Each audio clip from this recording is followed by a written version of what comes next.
If you want to know where the world is going in terms of freedom of expression, which is so important for development, this is the report you should read, a new UNESCO report.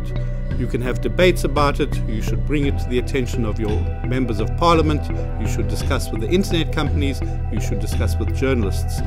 This gives us the big picture about what we need to do to strengthen freedom of expression for sustainable development.